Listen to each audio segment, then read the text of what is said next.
អ្នកគ្រូមេរៀនទី48បកស្រាយភ្លើងនិង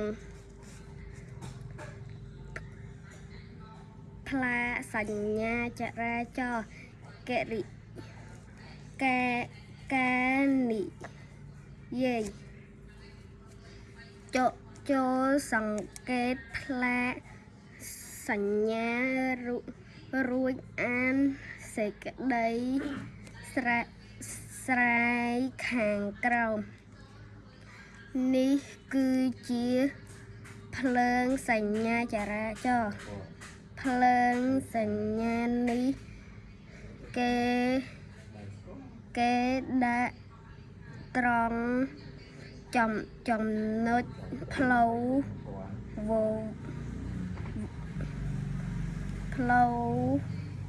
ខ្វែងគ្នាច្រើនតាមទីប្រជុំជនប្រទេសនៅរាជធានីភ្នំពេញពេលសញ្ញានេះមានភ្លើងពណ៌បៃតងមានន័យថាត្រូវចេញដំណើរពេលសញ្ញានេះមាន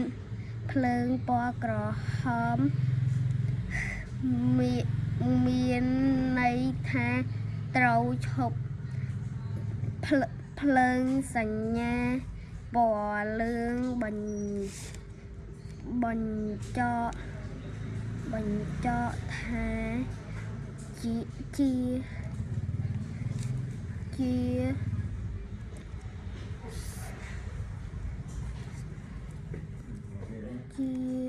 ជាសញ្ញាប្រុង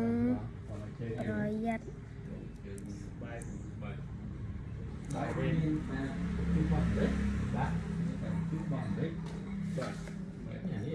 គេ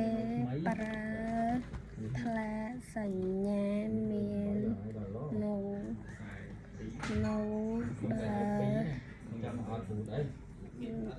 ទាំងដើម្បីការពារការកកស្ទះចរាចរណ៍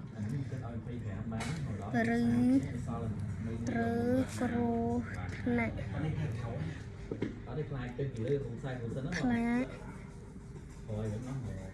ផ្លាសញ្ញាកុមារដឹកដៃគ្នាមានន័យថានៅកន្លែងនោះជាផ្លូវមានកុមារឆ្លងកាត់ញាប់ផ្លាកសញ្ញានេះគេដាក់នៅតាមផ្លូវជាតិធំមួយ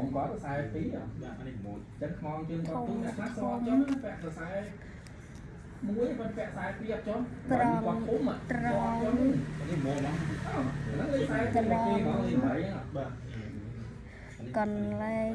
មានសាលារៀនគ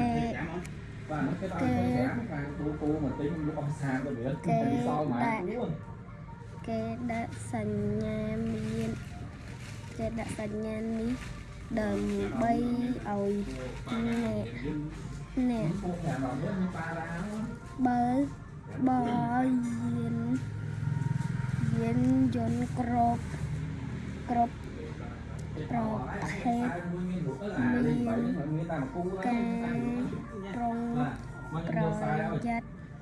មានការប្រុងប្រយ័ត្ននិងបន្ថយល្បឿន